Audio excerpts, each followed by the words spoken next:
Bonjour les amis, j'espère que vous allez bien. Moi je vais pas bien. C'est One Réflexion.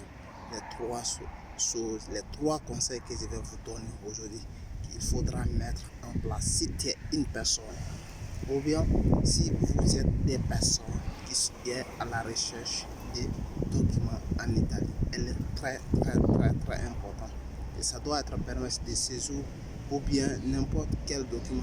Quand vous connaissez les trois, quand vous allez mettre en place les trois conseils, j'espère bien ça peut vous apporter énormément bien. C'est ça qu'on va parler maintenant. Allons-y.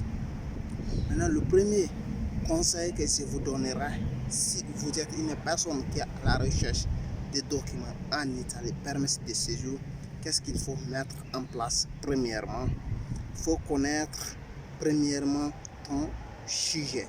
Qu'est-ce que tu dois parler? Quand vous connaissez le sujet, et ça va vous permettre d'organiser et vous allez vous avancer dans les choses, dans les conditions normales. Mais si vous ne savez pas qu'est-ce que vous avez besoin et où vous allez, ça va être une grave erreur que vous allez commettre dès le début. Maintenant, le deuxième conseil que je vous donnerai, organisez vos idées. Ça peut être l'idée d'une autre personne qui vous a conseillé et qui vous a donné des conseils, ou vous-même, vous conseillerez qu'est-ce que vous allez penser. Vous allez faire, premièrement, organiser vos idées et savoir qu'est-ce que vous allez dire et connaître qu'est-ce que vous allez pas dire et à quelle personne vous allez affronter et à telle personne que vous allez affronter, vous allez connaître réellement votre sujet et organiser vos idées. Ça va vous permettre d'avancer mieux dans les choses. Mais une fois que vous n'êtes pas organisé vos idées, vous allez être failli et vous ne pouvez pas dire, même si vous connaissez la chose, ou bien même si la chose a été faite. Mais le troisième conseil que je vous donnerai, que vous allez appliquer, c'est très fort.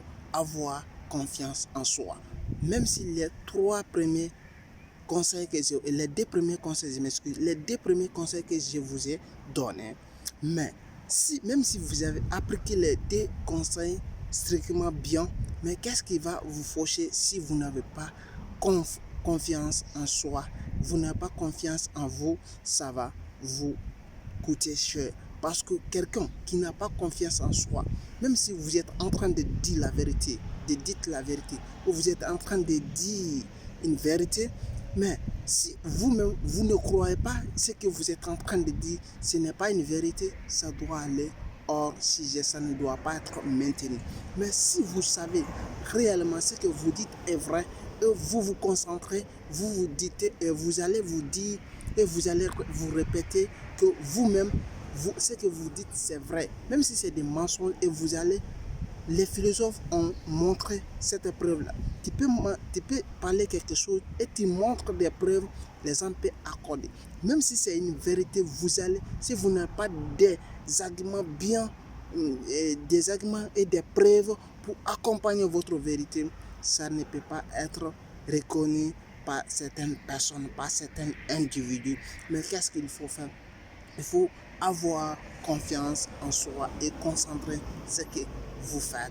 Et j'espère que vous pouvez vous en sortir mieux. Comment vous pouvez le faire? Voici, c'était les trois conseils que je vous donnerai.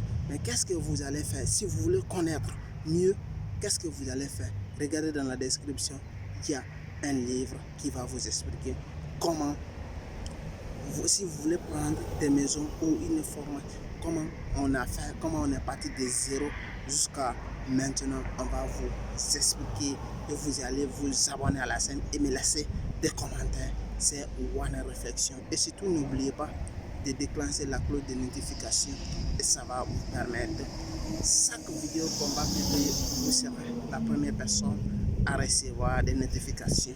Et c'était One Réflexion. Merci.